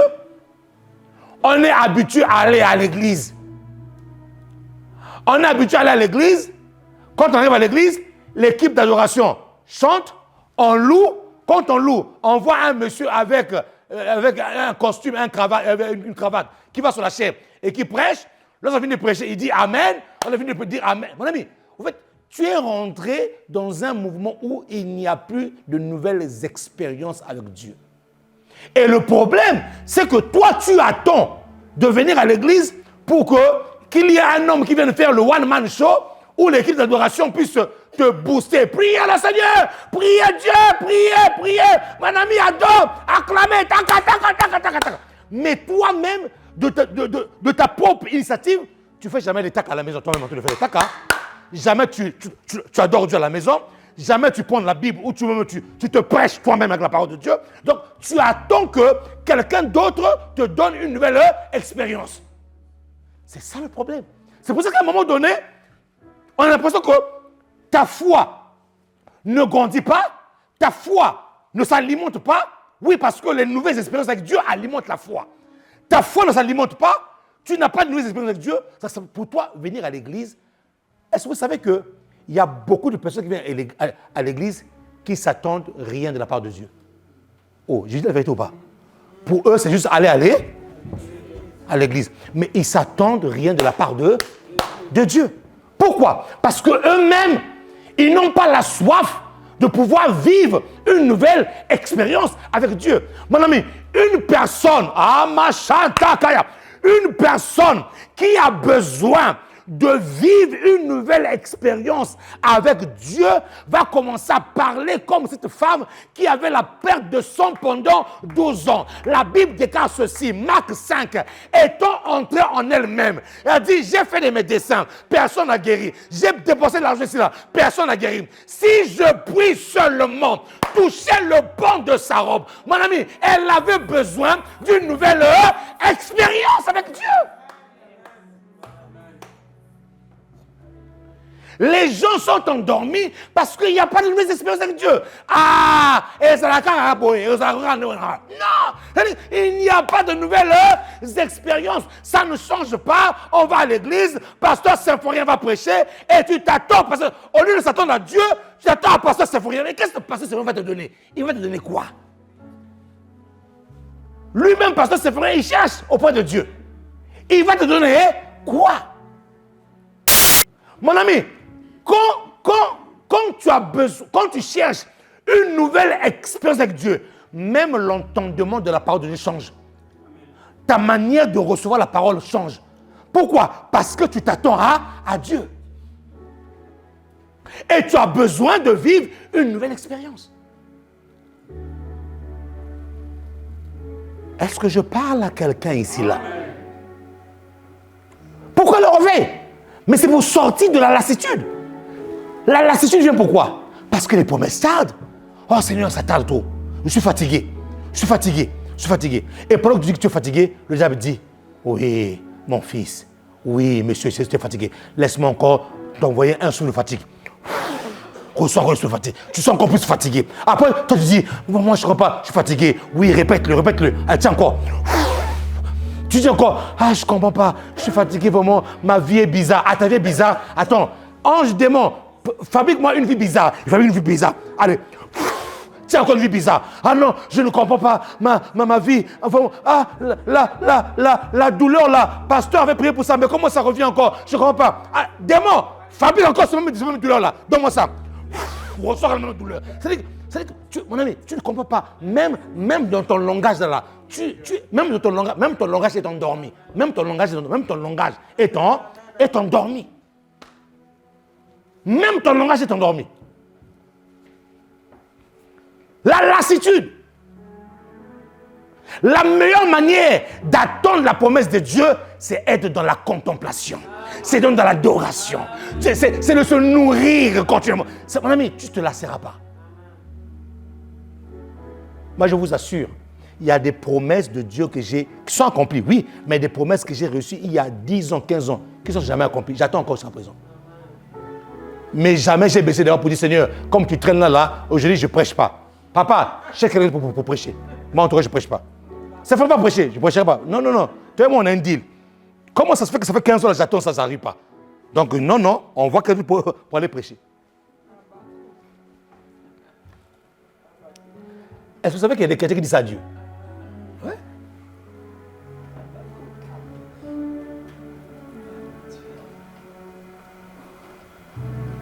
Dis-moi, hey!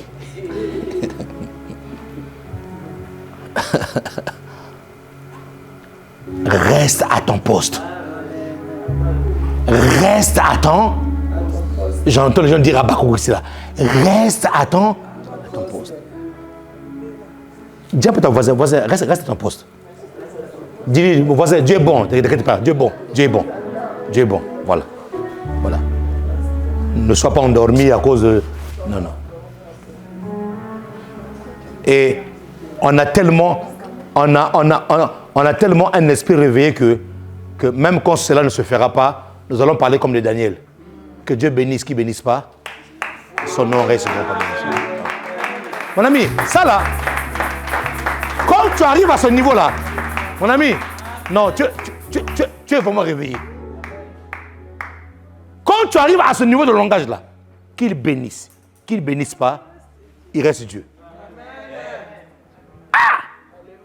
Et tu vois la personne n'a pas rétrogradé, la personne toujours là. Seigneur, je prie pour les âmes. Oh Dieu, la personne prêche. Mon ami, il y a des moments où j'ai prêché, où j'ai prophétisé que les gens vont avoir, Dieu va rembourser les dettes des gens de 10 000. Moi-même de ma poche, mon ami, troué.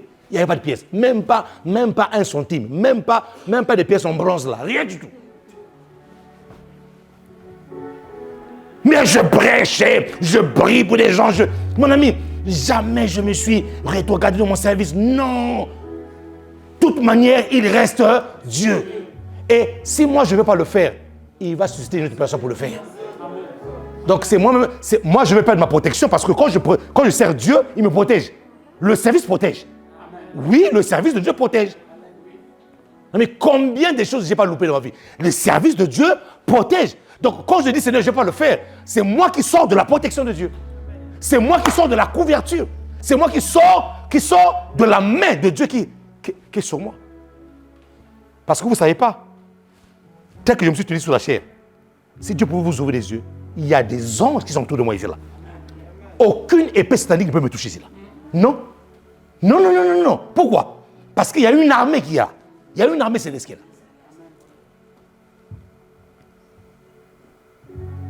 La lassitude. Ce message doit te faire sortir de la lassitude. Tu t'es fatigué, tu t'es lassé, tu dois sortir de là. La fatigue doit être quelque chose de temporaire pour toi. Pas de permanent. Non, de temps. Pourquoi le réveil? Si, de la lassitude qui ramène à quoi? À la distraction et garder la foi. Une personne qui se lasse, qui est fatiguée, commence à choisir d'autres sortes d'intérêts. Vous voyez? Commence à entrer dans les distractions. Les choses pour lesquelles la personne ne pouvait pas se distraire, commence à entrer dans la distraction. Pourquoi? Parce que la personne s'est lassée. Lève-toi et acclame le Seigneur de grâce.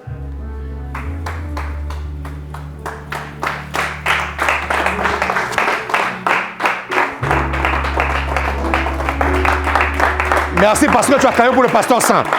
Je veux que tu acclames pour Jésus. Pour Jésus. Pour Jésus. Pour Jésus. Pour Jésus. Pour Jésus. Pour Jésus. Pour Jésus. Jésus. Jésus. Jésus. Jésus est acclamé. Jésus est ovationné. Jésus reçoit nos cris de joie, nos cris de triomphe, nos cris de réveil, les cris de réveil, les cris de réveil, comme un bébé qui vient de naître, des cris de réveil. Yes. Alléluia. Alléluia. Commence à dire à Dieu, Seigneur, je dispose mon cœur pour ce message. Commence à dire à Dieu, je dispose mon cœur, Seigneur, à recevoir. Je dispose mon cœur à recevoir. Je dispose mon cœur à recevoir. Je dispose mon cœur à recevoir, Seigneur. Je dispose mon cœur à recevoir. Je dispose mon cœur à recevoir. Est-ce que quelqu'un peut prier le Seigneur? Je dispose mon cœur, Seigneur, dans le réveil. Je dispose mon cœur dans le réveil. Je dispose mon cœur dans le réveil. Je dispose ma vie au réveil qui va souffler. Je dispose ma vie au réveil.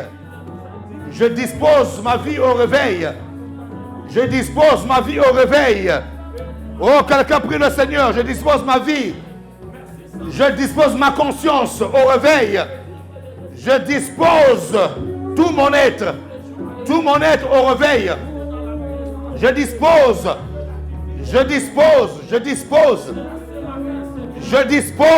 Disposez vos cœurs. Je dispose ma vie au réveil, Seigneur. Je dispose. Lindoscoria baba baba. Reketeya manoro sotoria baba. Je dispose ma vie au réveil. Je dispose ma vie. Seigneur, réveille mon esprit. Quelqu'un commence à dire, réveille mon esprit, oh Dieu. Commence à dire, réveille mon esprit, oh Dieu. Je dispose mon esprit. Je dispose mon cœur. Je dispose ma vie au réveil. Père, réveille-moi. Réveille mon esprit, oh Dieu. Oh. Réveille mon esprit, réveille.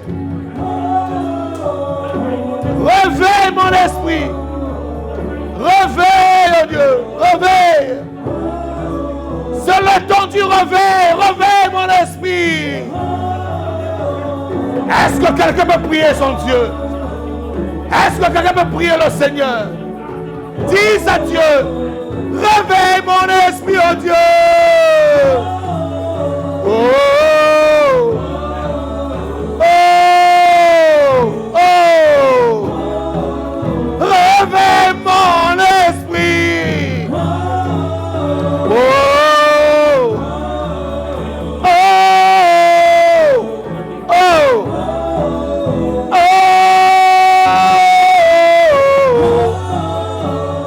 Dis à Dieu, réveille-moi. Dis Père, réveille-moi.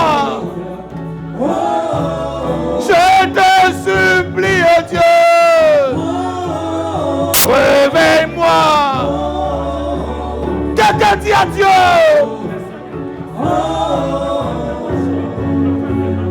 Il est temps de dire, Seigneur, réveille-moi, réveille-moi. Réveille mon esprit. Quelqu'un commence à prier. Taka, taka, taka. Commence à prier. Dis, Seigneur, réveille mon esprit. Réveille-moi, réveille-moi, s'il te plaît. Là où j'étais endormi. Réveille mon esprit, oh Dieu. Oh. Un homme va te réveiller. Une femme va te réveiller aujourd'hui. C'est le temps du réveil. C'est le temps du réveil. C'est le temps du réveil. C'est le temps du réveil.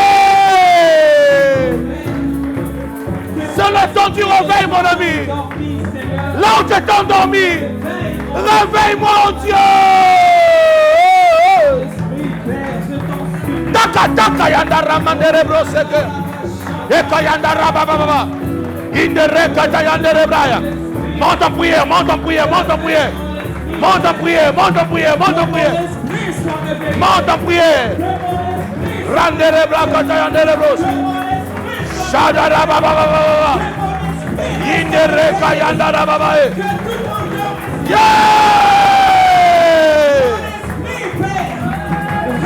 Mama.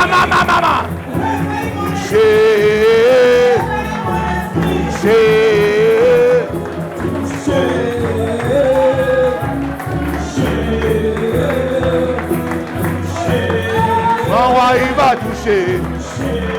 Jésus, il va toucher. Réveille mon esprit, oh Dieu. Réveille mon esprit. Est-ce qu'il y a un esprit qui monte? Est-ce qu'il y a un esprit qui monte en prière? Mon roi, il va toucher. Mon Dieu, il va toucher. Quelque chose se passe ici, là.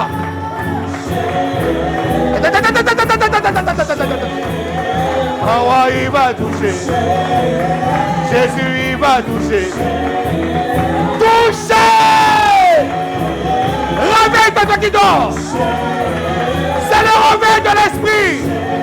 Mon roi, il va toucher. Jésus, il va toucher. Reçois ta part. Yahweh, il va toucher. Yahweh, il va toucher. Réveille-moi, oh Dieu. Ekayanda rababa. Ekayanda rababa. Ekayanda rababa. Rakata yanda rababa. Touchez. Ya. Mon roi, il va toucher. Chino, il va toucher. Quelqu'un dit réveille mon esprit, oh Dieu. Réveille mon esprit. Réveille mon esprit. Yahweh, il va toucher. Chino, il va toucher. Toucher. Shakatayaba. Rakatayanda. Monte en prière. Monte en prière.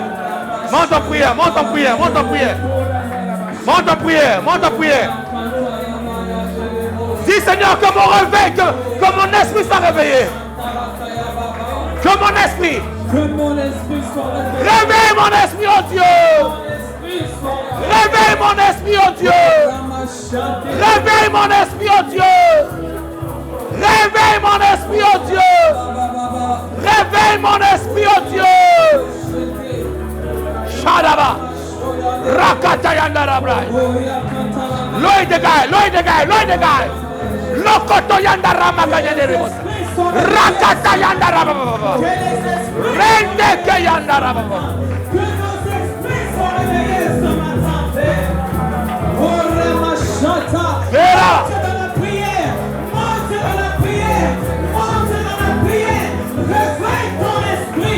Réveille ton esprit. C'est là où je t'ai fait, Seigneur. Soutiens-moi. On veut que mon esprit puisse rester en éveil.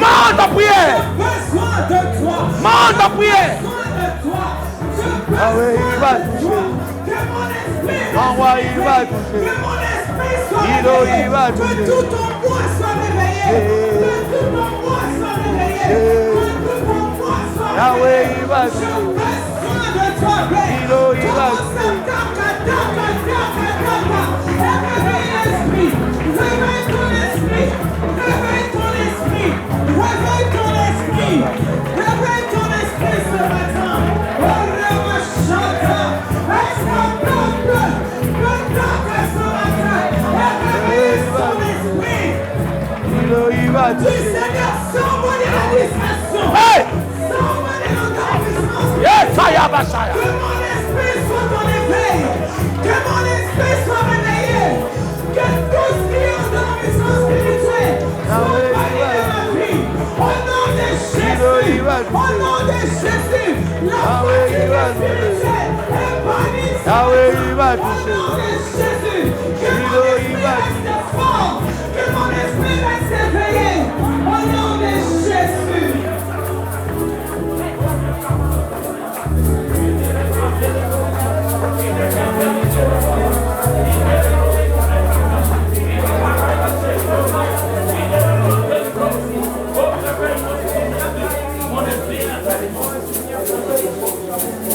Père, que ton nom soit élevé. Waouh. Dès que c'est parti là, mon ami, on peut prier là. Je vous dis, dès que c'est parti là, on peut prier là même jusqu'à 15h. Je vous dis la vérité.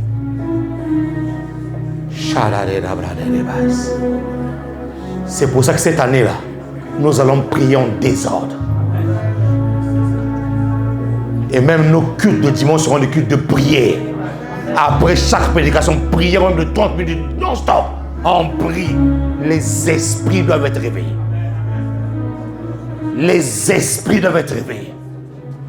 Les esprits doivent se connecter. Les esprits doivent recevoir.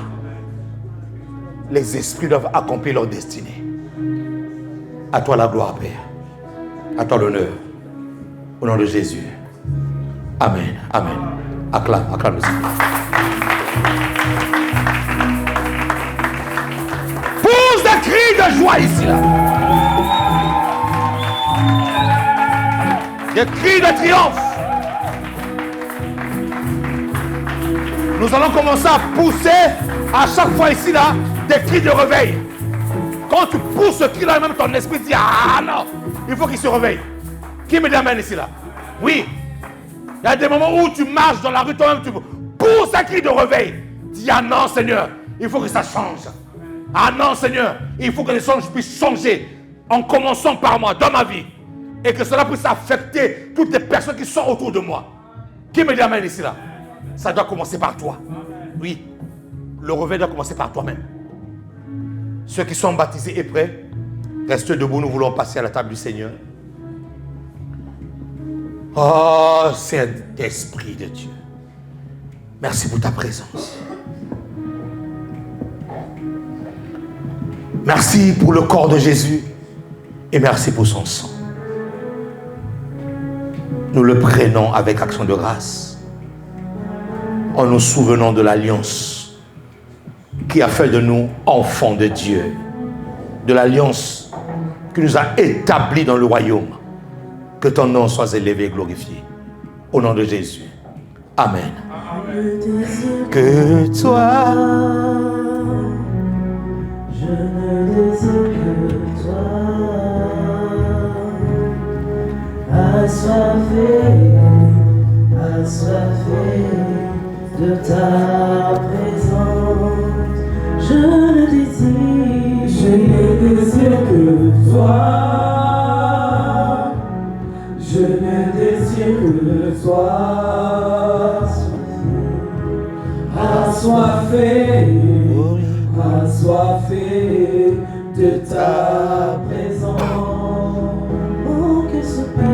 Mon cœur soupire après toi.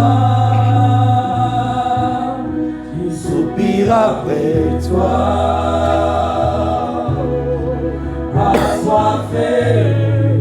Assoiffé de ta présence.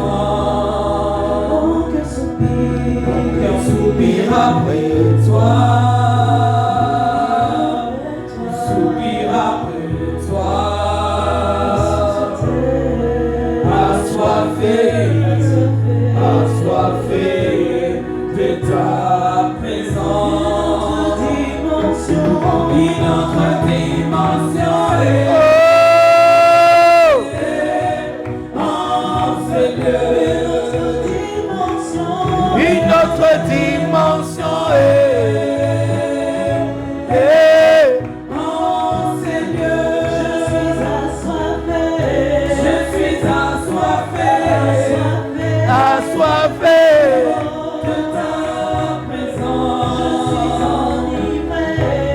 suis enivré.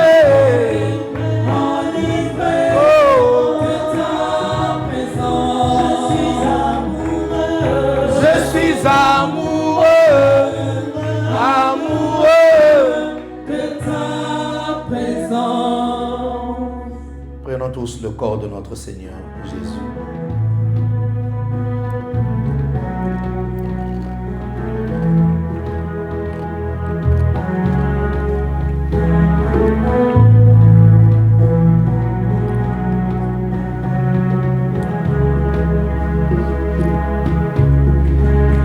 Prenons tous la coupe de son sang qui a coulé pour nous, pour la rémission de nos péchés. Au nom de Jésus.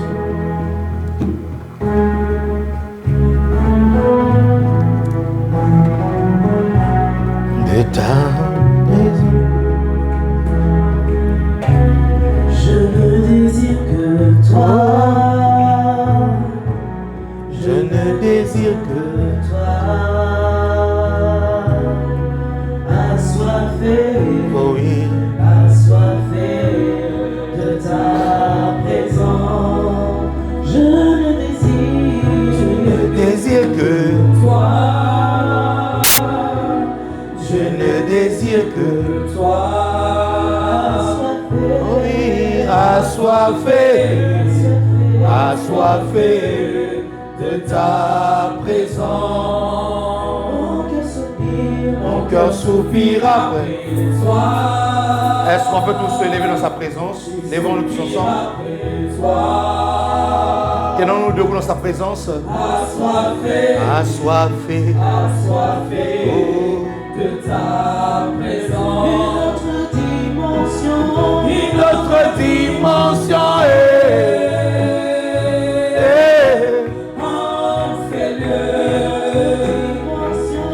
une autre dimension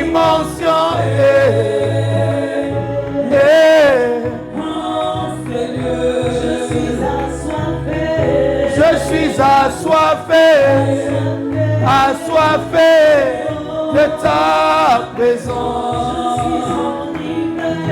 Je suis enivré, enivré de ta présence. Garde tes mains levées, Seigneur. La fin de ce culte n'est pas la fin de ta présence. Merci, Seigneur, pour ce que tu veux, un peuple réveillé. Seigneur, nous ne pourrons pas aller réveiller les autres si nous-mêmes nous sommes endormis. Nous te supplions, transforme nos vies. Change-nous, Seigneur. Les bonnes habitudes qu'on avait perdues, fais en sorte que nous puissions, Seigneur, les retrouver en cette saison. Oui, car tu nous dis, apprenez à compter le temps. Apprenez à compter le jour. Père, nous te prions. Que ta grâce soit sur nos vies. Et que le réveil puisse souffler dans nos vies. Et que le réveil souffle dans nos familles.